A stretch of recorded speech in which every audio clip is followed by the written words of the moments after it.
bilhões e 800 milhões de reais. Esse é o valor que deve ser economizado a partir da medida provisória assinada hoje pelo presidente Jair Bolsonaro. As ações têm como meta combater fraudes, melhorar a qualidade dos gastos e aumentar a eficiência da Previdência Social. Quem tem os detalhes é o repórter Pablo Mundim, que acompanhou esse anúncio no Palácio do Planalto. Olá, Pablo, boa noite. Boa noite, Alessandra. Boa noite a você que acompanha a NBR, a TV do Governo Federal. As medidas de combate à fraude em benefícios do INSS devem gerar uma economia de quase 10 bilhões de reais aos cofres públicos. O ministro da Casa Civil, Onyx Lorenzoni, disse que o governo vai destinar 300 milhões de reais para colocar em prática as mudanças. São ações que incluem a revisão dos auxílios doenças e aposentadorias por invalidez. O ministro Onyx Lorenzoni falou sobre os objetivos da medida provisória. Vamos ver. Uma das metas que está sendo estabelecida pelo governo é no sentido de criar mecanismos que nos permitam combater essas fraudes, dar eficiência ao sistema. O foco dessa medida provisória é a melhoria da gestão e da eficiência do INSS. Serão redirecionados aproximadamente 300 milhões de reais para o exercício deste combate, e a expectativa que o governo Bolsonaro tem é de, neste ano, arrecadar algo em torno de 9 bilhões de reais, não arrecadar, perdão, fazer aí. Uma outra medida anunciada será o auxílio reclusão concedido aos dependentes de presos. Antes, o segurado precisava fazer apenas uma contribuição para a Previdência para ter direito ao benefício. Agora serão necessárias 24 contribuições. O secretário especial da Previdência, Rogério Marinho, explicou ainda que o auxílio reclusão não pode acumular com outros benefícios. Só terá direito quem está em regime fechado, né? Então, quem está em regime semiaberto não terá mais direito ao regime reclusão. Eu pedi para ler aqui, que eu estou sem óculos mesmo, tem que ler daqui. A proibição de acumulação com outros benefícios, então, se a família tem Bolsa Família ou alguma outra, ou algum outro benefício que é dado também pelo sistema de Seguridade Social e de Assistência, terá que haver a opção, não poderá haver acumulação. Outra medida é quanto à aposentadoria rural. Vai ser criado um cadastro de quem tem direito ao benefício. Esse documento vai fornecer dados para o Cadastro Nacional de Informações Sociais, que a partir de 2020 vai ser a única forma de comprovar o tempo de trabalho rural sem contribuição. O presidente do INSS, Renato Rodrigues, destacou que as medidas pretendem facilitar o acesso do trabalhador rural ao sistema previdenciário.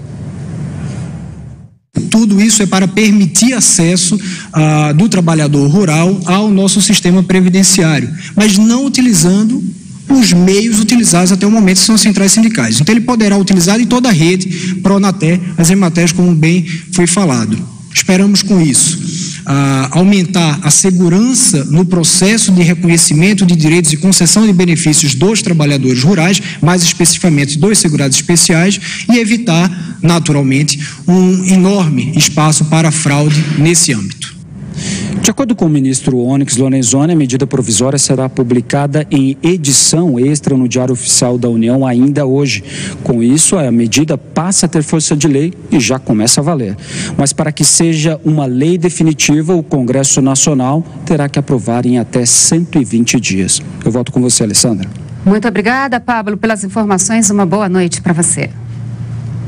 O vice-presidente da República, general Hamilton Mourão, recebeu hoje o presidente executivo do Instituto Aço Brasil. O principal tema da reunião foi a restrição anunciada esta semana pela União Europeia para a compra do produto brasileiro. Luana Karen tem os detalhes.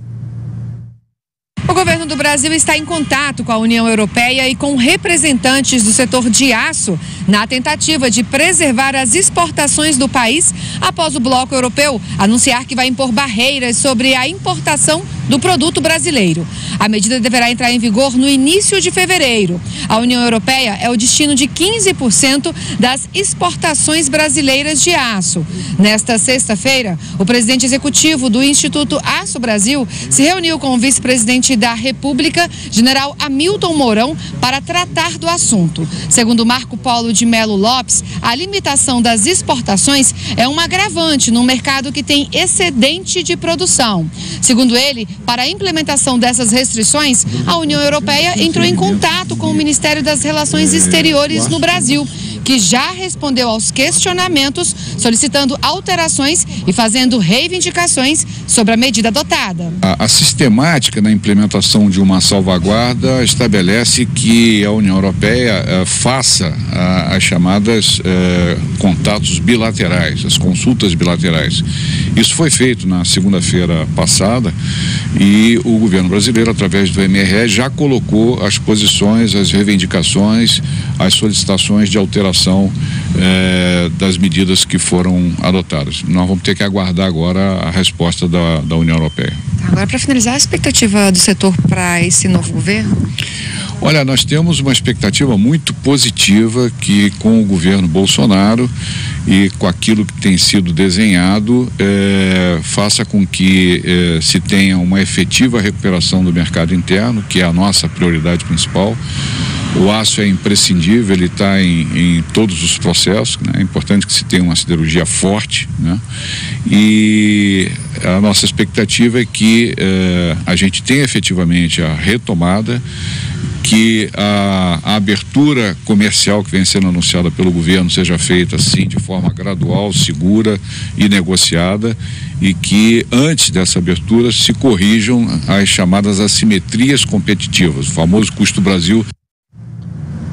As ações de acolhimento aos venezuelanos vão continuar. Uma comitiva de ministros esteve no estado de Roraima nos últimos 2 dias para acompanhar o trabalho das equipes que recebem os imigrantes. Quem mostra pra gente é a repórter Márcia Fernandes.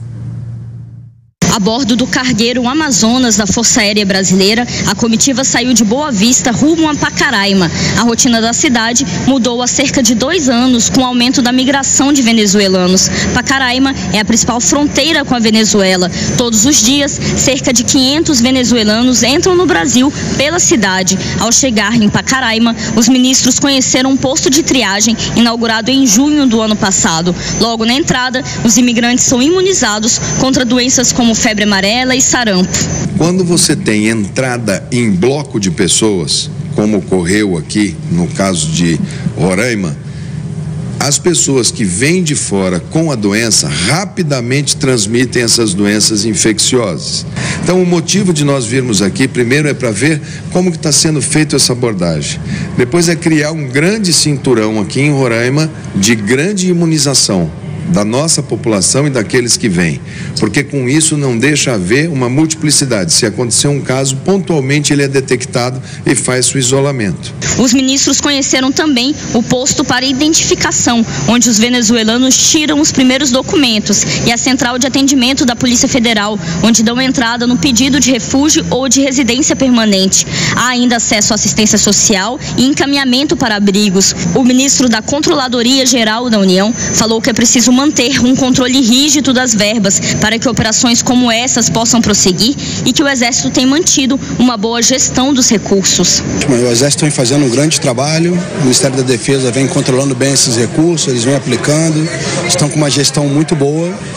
A gente veio mais para conhecer e também para realizar um trabalho no governo do estado. Nós temos um outro viés que não é relativo à operação acolhida, e sim de um repasse de recursos do governo federal para o apoio ao estado de Roraima. E nós viemos aqui verificar como está a aplicação desse recurso e também tentar traçar um termo de cooperação com o governo do estado para a gente dar um auxílio na análise das contas públicas, para a gente conseguir sanear essas contas e permitir ao governo do estado ter uma governabilidade melhor. Os ministros encerraram a visita com uma ideia mais clara sobre o trabalho desenvolvido pela Operação Acolhida e a realidade dos venezuelanos que buscam um abrigo no Brasil. O governo federal quer agora aproveitar os dados colhidos para elaborar políticas públicas para acolhimento dos venezuelanos e apoio para os moradores de Roraima, que sofrem com fluxo migratório. No primeiro dia de viagem, os ministros visitaram abrigos em Boa Vista e conversaram com representantes do governo local e também com quem atua na recepção dos venezuelanos. Em entrevista na capital, o ministro Fernando Azevedo descartou fechar a fronteira e confirmou a continuidade da Operação Acolhida. A visão nossa aqui é verificar a operação que está em andamento desde 2018, vai continuar. A gente não pode interromper isso, não pode, isso aí não seria uma coisa humanitária. O ministro da Educação, Ricardo Belles, disse que a prioridade é atender as crianças. Nós temos uma secretaria que cuida de alfabetização. Acionarei o responsável por esta secretaria para que desenvolva junto a estas professoras um trabalho sobre métodos novos de alfabetização. Encontrei uma criancinha com deficiência auditiva e nós poderíamos dar uma ajuda nesse sentido. O ministro da Cidadania, Osmar Terra, falou sobre a continuidade da interiorização dos venezuelanos. O nosso plano agora é ampliar isso, oferecer algumas vantagens a outros municípios, estados, para que eles possam acolher um número maior e com isso diminuir a demanda aqui da própria estrutura pública de Roraima e de Boa Vista, E no próximo bloco sai nota individual.